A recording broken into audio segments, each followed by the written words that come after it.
Hello friends, welcome to Winner Crush. Winner Crush में आपका स्वागत है। फ्रेंड्स, आज हम लेखपाल 2015 के प्रीवियस ईयर क्वेश्चन को डिस्कस करेंगे, जो आपका हिंदी का है। हिंदी से आपके प्रीवियस ईयर में 25 क्वेश्चन आए थे, इस बार भी आपके 25 क्वेश्चन आने हैं। ये आपका सेकेंड शिफ्ट का पेपर है, जो 2015 में लेखपाल का हुआ था। फ्रेंड्स, चैनल पे नए हैं तो चैनल को सब्सक्राइब करें, वीडियो पसंद आए लाइक करें, कमेंट करें और अपने दोस्तों परिवार के साथ शेयर करें। अब शुरुआत करते हैं आपका क्वेश्चन। आपका फर्स्ट क्वेश्चन है, वह अगले साल आएगा। वह अगले साल आएगा, इस वाक्य में कौन सा कारक है? ऑप्शन ए अपादान कारक, ऑप्शन बी संबंध कारक, ऑप्शन सी अधिकरण कारक या ऑप्शन डी कर्म कारक। तो आपका राइट ऑप्शन क्या होगा? आपका राइट ऑप्शन होगा अधिकरण कारक। वह अगले साल आएगा, इसमें कौन सा कारक होगा? अधिकरण कारक होगा। जिस शब्द से क्रिया के आधार का बोध हो, जिस शब्द से क्रिया के आधार का बोध हो, उसे अधिकरण कारक कहते हैं। अधिकरण कारक का जो कारक चिन्ह होता है वो में पर होता है, में पर होता है। अब पहले जान लेते हैं कारक क्या होता है। कारक क्या है? संज्ञा या सर्वनाम का वह रूप जिसके द्वारा उस वाक्य का अन्य शब्दों के साथ उसके संबंध का बोध हो। संज्ञा या सर्वनाम का वह रूप जिसके द्वारा उस वाक्य का अन्य शब्दों के साथ उसके संबंध का बोध हो, उसे हम क्या कहते हैं? कारक कहते हैं। कारक कुल कितने प्रकार के होते हैं? 8 प्रकार के होते हैं। कर्ता ने कर्म को करण से या द्वारा या के द्वारा, करण से द्वारा या के द्वारा, संप्रदान को या के लिए, अपादान से अलग, अपादान में अलगाव का भाव बोध होता है, अलगाव का भाव होता है, या तुलना का या समानता का भाव होता है, संबंध का की के, अधिकरण में या पर, संबोधन हे अरे, ये सब क्या है? कारक हैं। नेक्स्ट क्वेश्चन है आपका, उदय शब्द का विलोम छाटिए। उदय शब्द का विलोम छाटिए। ऑप्शन ए लाल, ऑप्शन बी भाषित, ऑप्शन सी बलिष्ठ या ऑप्शन डी अस्त। तो उदय का विलोम क्या होगा? अस्त होगा। उदय का विलोम आपका क्या होता है? अस्त होता है। उदय का अर्थ क्या हो सकता है? उदय का अर्थ हो सकता है उद्गम, उद्भाव, आविर्भाव। उदय का अर्थ क्या होगा? उद्गम, उद्भाव और आविर्भाव। और विलोम क्या होगा? अस्त होगा। नेक्स्ट क्वेश्चन है आपका, निम्नलिखित में से किस वाक्य में भविष्यकाल है? निम्नलिखित में से किस वाक्य में भविष्यकाल है? ऑप्शन ए मैं आपकी प्रतीक्षा करूंगा, ऑप्शन बी मैंने एक पेड़ काट लिया, ऑप्शन सी मैं पुस्तक पढ़ने वाला था, ऑप्शन डी मैं आपका आभारी हूँ। तो काल क्या होते हैं? जो समय का बोध कराते हैं, उन्हें क्या कहते हैं? काल कहते हैं। काल कितने प्रकार के होते हैं? काल आपके 3 प्रकार के होते हैं, वर्तमान, भूत, वर्तमान और भविष्य। भूतकाल किसे कहते हैं? क्रिया के जिस रूप से कार्य के बीते हुए समय में होने का बोध हो। क्रिया के जिस रूप से कार्य के बीते हुए समय में होने का बोध हो, उसे हम क्या कहते हैं? भूतकाल कहते हैं। इसके कितने भेद होते हैं? 6 भेद होते हैं। सामान्य भूत, आसन भूत, पूर्ण भूत, अपूर्ण भूत, संदिग्ध भूत और हेतु मदभूत। वर्तमान काल किसे कहते हैं? क्रिया के जिस रूप से कार्य के वर्तमान समय में संपन्न होने का बोध हो। क्रिया के जिस रूप से वर्तमान समय में कार्य के संपन्न होने का बोध हो। ये कितने प्रकार के होते हैं? ये आपके 5 प्रकार के होते हैं। सामान्य वर्तमान काल, तात्कालिक वर्तमान काल, पूर्ण वर्तमान काल, संदिग्ध वर्तमान काल और संभाव्य वर्तमान काल। भविष्य काल, भविष्य काल किसे कहते हैं? क्रिया के जिस रूप से यह पता चले कि कार्य आने वाले समय में या भविष्य में होने वाला है, उसे हम क्या कहेंगे? भविष्य काल कहेंगे। भविष्य काल 3 प्रकार के होते हैं, सामान्य भविष्य काल, संभाव्य भविष्य काल और हेतुमद भविष्य काल। तो आपका इसमें कौन सा सही है? आपका राइट ऑप्शन है मैं आपकी प्रतीक्षा करूंगा। ये भविष्य की बात कर रहा है। नेक्स्ट क्वेश्चन है आपका ऊंट के मुंह में जीरा। ऊंट के मुंह में जीरा, ये आपका मुहावरा है। ऑप्शन ए बहुत अधिक खाने वाले को बहुत कम देना। ऑप्शन बी जानवर को दवाई देना। ऑप्शन सी बड़े प्राणी को संतावना देना। या ऑप्शन डी बहुत बड़े प्राणी का भोजन बनाना। तो आपका राइट ऑप्शन क्या होगा? ऑप्शन ए बहुत अधिक खाने वाले को बहुत कम देना। तो उसे क्या कहेंगे? ऊंट में के मुंह में जीरा। नेक्स्ट क्वेश्चन है आपका जूते चाटना। जूते चाटने का मुहावरा का अर्थ क्या होगा? ऑप्शन ए इधर उधर घूमना। ऑप्शन बी घूस देना। ऑप्शन सी जूतों को चमकदार बनाना। या ऑप्शन डी खुशमत करना। तो आपका राइट ऑप्शन क्या होगा? जूते चाटने का अर्थ क्या होगा? चापलूसी करना या खुशामद करना। चापलूसी करना या खुशामद करना। नेक्स्ट क्वेश्चन है आपका वाक्यों में आए रिक्त स्थानों की पूर्ति कीजिए। आपको रिक्त स्थान भरना है। माता जी को dash dash dash. Option A आशीर्वाद। ऑप्शन बी शुभकांक्षा। ऑप्शन सी प्रणाम। या ऑप्शन डी स्नेह। तो आपका राइट ऑप्शन क्या होगा? ऑप्शन सी माता जी को क्या करना चाहिए? प्रणाम करना चाहिए। आशीर्वाद अधिक उम्र वाले व्यक्ति अपने छोटे उम्र वाले व्यक्ति को क्या देते हैं? आशीर्वाद देते हैं। शुभ आकांक्षा शुभ की इच्छा या आकांक्षा किसी के हित की कामना करने वाले को क्या कहेंगे? शुभ आकांक्षा कहेंगे। और स्नेह स्नेह किसे कहेंगे? हमेशा बड़े उम्र वाले अपने से छोटे उम्र वालों को क्या करते हैं? स्नेह या प्रेम करते हैं। नेक्स्ट क्वेश्चन है आपका ऐसा व्यक्ति जिसके आने का दिन और समय पहले से निश्चित नहीं होता कहलाता है। ऐसा व्यक्ति जिसके आने का दिन और समय पहले से निश्चित होता डैश डैश डैश कहलाता है। ऑप्शन ए अभ्यागत। ऑप्शन बी गणमान्य। ऑप्शन सी अतिथि। या ऑप्शन डी असामयिक। तो आपका राइट ऑप्शन क्या होगा? ऑप्शन सी जिसके आने की कोई तिथि नहीं होती उसे क्या कहते हैं? हम अतिथि कहते हैं। अभ्यागत किसे कहते हैं? सामने या निकट आया हुआ अतिथि के रूप में पधारा हो। गणमान्य किसे कहते हैं? जो प्रतिष्ठित व्यक्ति होता है। और असामयिक किसे कहते हैं? जो बेवक्त होता है। नेक्स्ट क्वेश्चन है आपका स्वच्छ शब्द का पर्यायवाची बताइए। स्वच्छ शब्द का पर्यायवाची शब्द बताइए। ऑप्शन ए पंकिल। ऑप्शन बी नीरज। ऑप्शन सी नीरद। या ऑप्शन डी निर्मल। तो स्वच्छ का आपका पर्यायवाची क्या होगा? पुनीत, पाक, साफ, निर्मल और पवित्र। यह आपका स्वच्छ का पर्यायवाची होगा। नेक्स्ट क्वेश्चन है आपका इसमें आपको त्रुटि बतानी है। मुझे कल आपका ए पार्ट है 2 किलो, ये आपका बी पार्ट है। लीची खरीदने हैं ये आपका सी पार्ट है। और जब कोई त्रुटि नहीं होगी तो ये आपका डी पार्ट है। अब देखिए ऑप्शन क्या है? ए ऑप्शन पे है मुझे कल। Option B 2 kilo.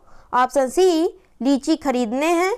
और ऑप्शन डी कोई त्रुटि नहीं है। तो आपका राइट ऑप्शन क्या होगा? लीची स्त्रीलिंग है। लीची क्या है? लीची आपका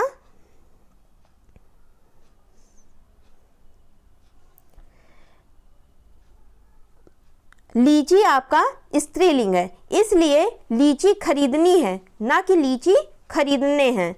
तो मुझे कल 2 किलो लीची खरीदनी है ये आपका सही होगा। तो आपका त्रुटि कहाँ है? ऑप्शन सी में है। नेक्स्ट क्वेश्चन है आपका अपने अपने किताबें बस्ते में डाल लो। अपने अपने किताबें ये आपका ए पार्ट है। बस्ते में ये आपका बी पार्ट है। डाल लो ये आपका सी पार्ट है। और कोई त्रुटि नहीं है तो ये आपका डी पार्ट है। तो आपका राइट ऑप्शन क्या होगा? अपने अपने क्या है, गलत है।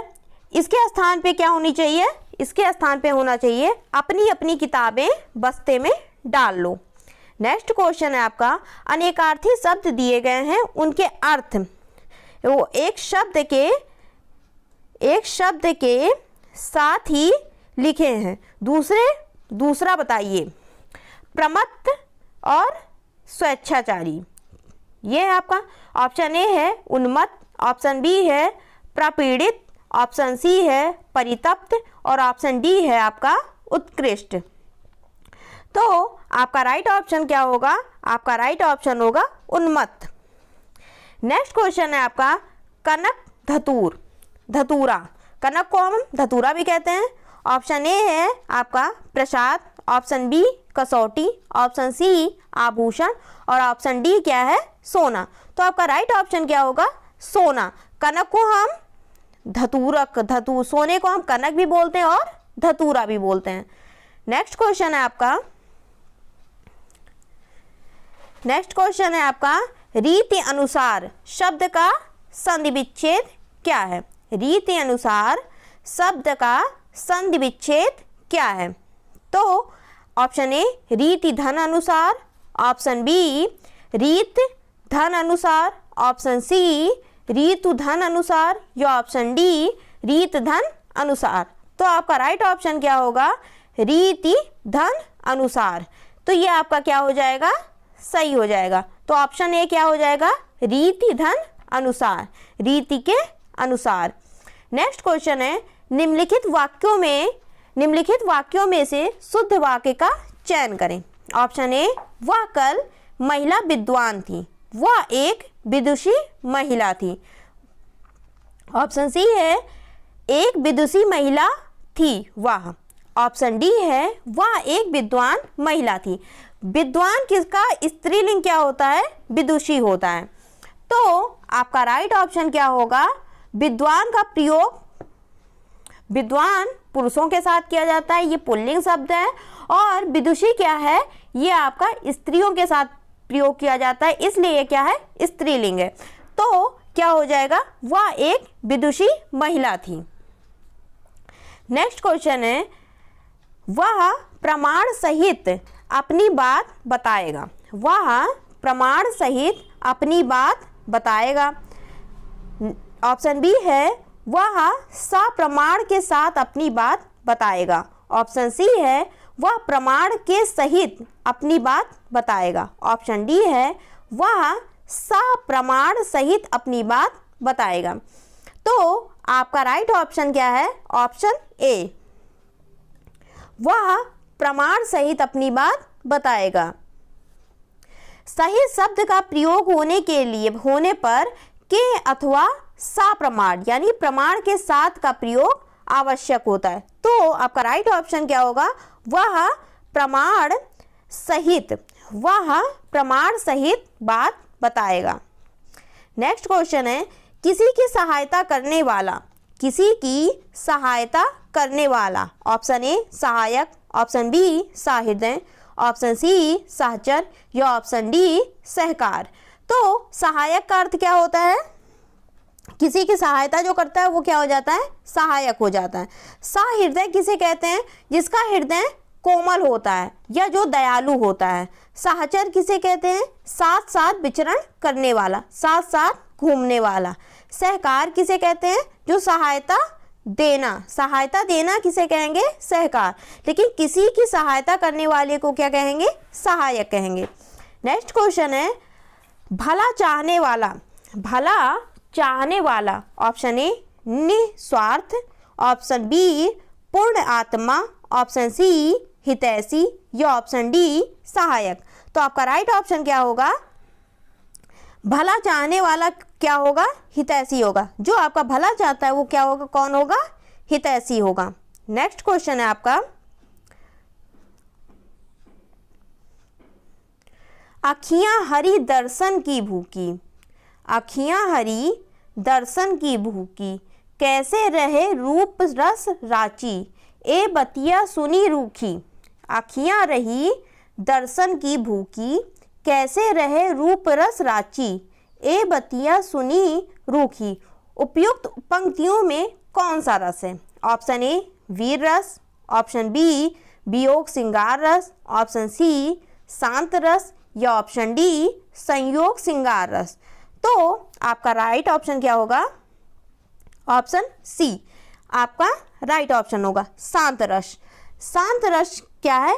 ईश्वर की सत्ता का ज्ञान होने पर मोह के प्रति वैराग्य हो जाता है। इस वैराग्य भावना को निर्वेद कहते हैं और जब वह भावना अस्थाई भाव में परिणत हो जाए तो उसे हम क्या कहते हैं? शांत रस कहते हैं।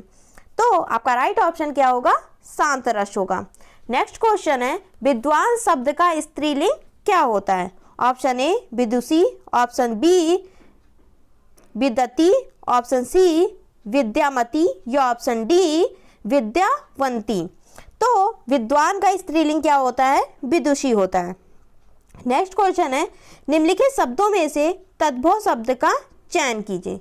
निम्नलिखित शब्दों में से तद्भव शब्द का चयन कीजिए। ऑप्शन ए प्यास, ऑप्शन बी प्रांगण, ऑप्शन सी उद्वेग या ऑप्शन डी आश्रम। तो आपका तद्भव शब्द क्या है? प्यास है और इसका तत्सम क्या होता है? पिपासा होता है। नेक्स्ट क्वेश्चन है, काली घटा का घमंड घटा। इसमें आपको क्या बताना है? अलंकार बताना है। ऑप्शन ए यमक, ऑप्शन बी उपमा, ऑप्शन सी उत्प्रेक्षा या ऑप्शन डी रूपक। तो काली घटा का घमंड घटा, इसमें क्या होगा? यमक अलंकार होगा। यमक अलंकार किसे कहते हैं? जब कविता में या वाक्य में एक ही शब्द दो या अधिक बार आए हों तो उन्हें क्या कहते हैं? यमक अलंकार कहते हैं। नेक्स्ट क्वेश्चन है आपका, चाकू शब्द का बहुवचन क्या होगा? चाकू शब्द का बहुवचन क्या होगा? ऑप्शन ए चाकुएं, ऑप्शन बी चाकुओं, ऑप्शन सी चाकुओं, ऑप्शन डी चाकू। तो आपका राइट ऑप्शन क्या होगा? चाकुओं। चाकू का बहुवचन क्या होगा? चाकुओं। नेक्स्ट क्वेश्चन है, त्रिवेणी शब्द में कौन सा समास है?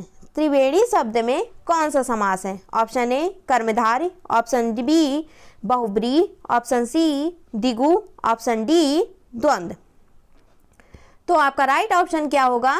तीन बेड़ियों, जहाँ तीन बेड़ियाँ मिलती हैं, अर्थात जहाँ तीन नदियाँ मिलती हैं, तो आपका ये क्या हो जाएगा? बहुब्रीहि समास हो जाएगा, बहुब्रीहि समास हो जाएगा। नेक्स्ट क्वेश्चन है, निम्नलिखित विकल्पों में से तत्सम शब्द का चयन कीजिए। निम्नलिखित विकल्पों में से तत्सम शब्द का चयन कीजिए। ऑप्शन ए तीखा, ऑप्शन बी अटारी, ऑप्शन सी निकृष्ट, ऑप्शन डी गहरा। तो आपका राइट ऑप्शन क्या होगा? निकृष्ट। निकृष्ट क्या है? एक तत्सम शब्द है जिसका अर्थ क्या होता है? नीच या गिरा हुआ व्यक्ति। नेक्स्ट क्वेश्चन है आपका, इसमें आपको शुद्ध वर्तनी बताना है। अत्यधिक व्यस्तता से जीवन में निरसता आ जाती है। अत्यधिक व्यस्तता से जीवन में निरसता आ जाती है। तो ऑप्शन ए अत्यधिक, ऑप्शन बी अत्यधिक, ऑप्शन सी अत्यधिक या ऑप्शन डी अत्यधिक। तो आपका राइट ऑप्शन क्या होगा? अत्यधिक, अति धन अधिक। तो आपका ए ऑप्शन सही होगा। फ्रेंड्स, ये आपका लेखपाल का प्रीवियस ईयर पेपर था जो आपका सेकंड मीटिंग में हुआ था। ये आपके कुल 25 क्वेश्चन थे। इसके बाद आपका ग्रामीण परिवेश जो आपका प्रीवियस ईयर है उसको, उस टॉपिक को, उनके जो प्रीवियस ईयर क्वेश्चन है उनको डिस्कस किए जाएंगे। फ्रेंड्स, चैनल पे नए हैं तो चैनल को सब्सक्राइब करें, वीडियो पसंद आए लाइक करें, कमेंट करें और अपने दोस्तों परिवार के साथ शेयर करें। वीडियो देखने के लिए धन्यवाद।